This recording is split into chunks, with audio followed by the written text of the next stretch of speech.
All right, let's just dive right in.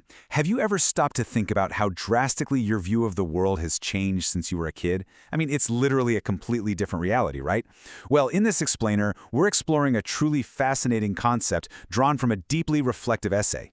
The author basically maps incredibly complex philosophical shifts, moving all the way from the Premodern era to the Metamodern era, and projects them directly onto the totally relatable stages of a single human lifespan. It's just a stunning way to understand how we, both as individuals and as an entire species, actually evolve in our search for truth. So we've got a great roadmap for the journey today. We're going to cover 1. The reality we inherit. 2. The reality we investigate. 3. The reality we question. 4. The reality we integrate. And finally, 5. The widening circle. To do this, the author breaks down their lived experiences into 4 specific eras: childhood, youth, adulthood, and maturity.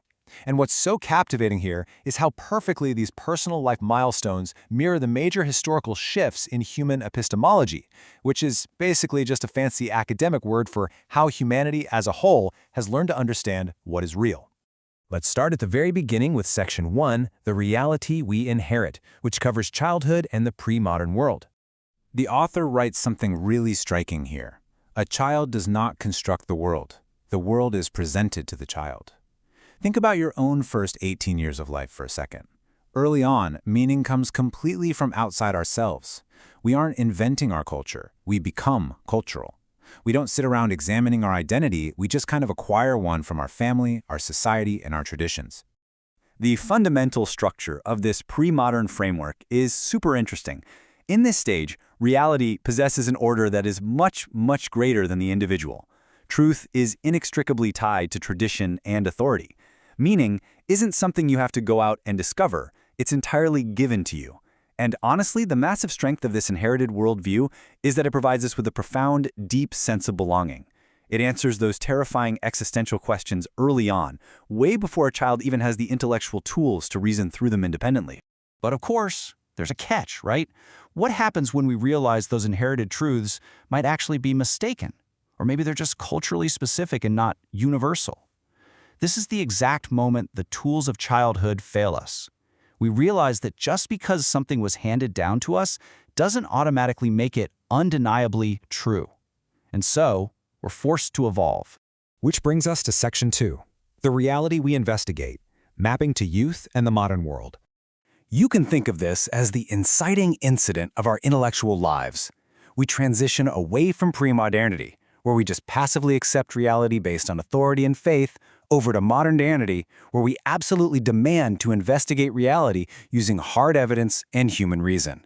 We move from a given meaning to a discovered meaning. Education really kicks in here. We suddenly realize the world is a giant puzzle that can actually be solved. The author grounds this shift in their own experience studying structural engineering. And I gotta say, it serves as the perfect metaphor. In engineering, a beam carries a load because of physics, not because of tradition.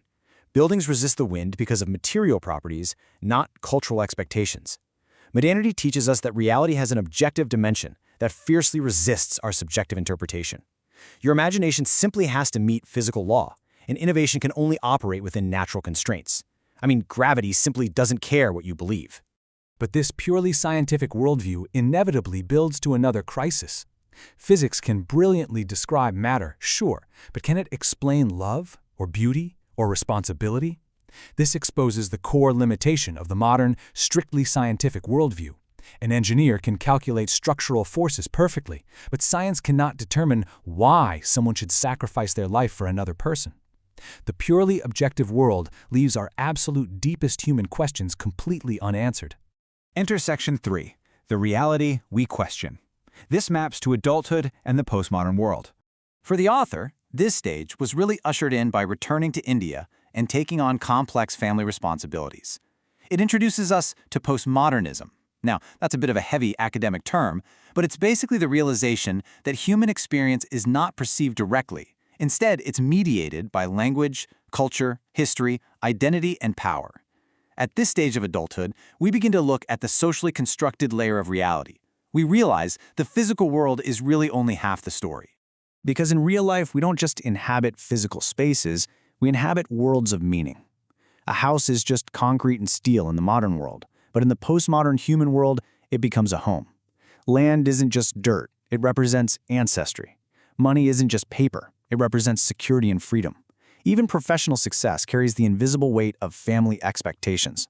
Adulthood forces us to see that meaning is largely constructed through our relationships and our culture. So we start deconstructing the narratives we used to just blindly accept. But again, we hit a wall. If every single meaning is socially constructed, does anything actually have objective significance? If every narrative can just be deconstructed and taken apart, how in the world do we ever build a better one? You can't live a meaningful life if your only tool is a sledgehammer to tear down ideas. Deconstruction eventually leads to a total crisis of purpose. And that guides us right into Section 4, the reality we integrate, which correlates with maturity and the metamodern turn. So the absolutely crucial point is this idea of metamodernism.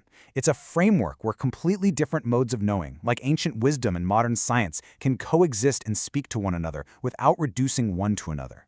This is the grand synthesis. It doesn't mean rejecting science, and it doesn't mean abandoning postmodern critique. It means developing the genuine maturity to hold multiple truths at the exact same time.